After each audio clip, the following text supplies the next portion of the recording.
I say because we specifically deal with carers at our centre, I say we mostly deal with the psychological support aspect of things. Yeah. Basically, our clientele are carers, so they look after others, and they need basically they need looking after themselves because their caring role can take a toll on them physically, but also mentally. And it's more the mental side that gets the most concerned. So I'd say first a big one is isolation because elderly people as to grow they I guess they have they lose contacts. Yes. If they've sort of got elder children who are busy with their own families and lose contact with them, naturally they should grow up and lose people.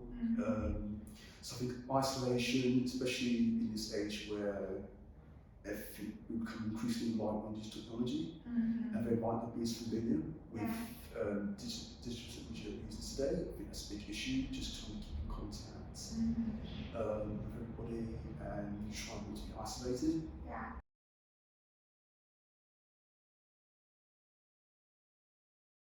Well, my name's Martin Jones, and I'm one of the directors and the lead designer for Art Insight, and we make art and wayfinding and interior design for hospitals, and that includes work for the elderly. Well, in fact, all branches of healthcare, which means all of human life, from birth to death, and also mental health.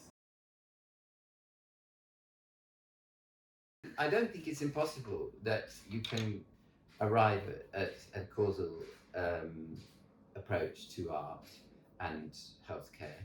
The trouble is that we don't have the computers to process that amount of data. Yeah. I think it's very dangerous to jump to conclusions very quickly. As neuroscience evolves, there's a potential for neuroscience and art to come close. Already, I think they're much closer now than when I started as an artist, and I think this is the most positive development because starts to mean that we have a possibility of a dialogue. Creative people, doctors, who everybody can be creative. If you have a situation where everybody from one side, like the management and the doctors and the nurses, are all positive about something, but then there's the other people who are negative about it, it's exhausting. Yes. It's exhausting for us. They might find they need to be welcomed into it and to become to sort of understand it. But the good work, I think, generally is people are looking for harmony, they're looking for variety of texture and so on. I think that what art can do is like garden. The English are very interested in garden. When people talk about nature in England, they're talking about gardening, really.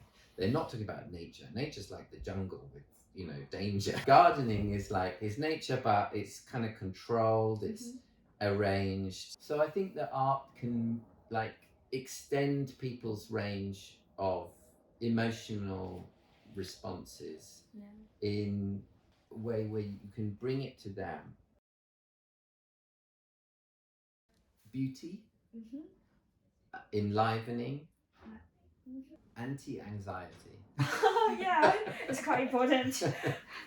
Anti-anxiety, yeah. Those three, I think.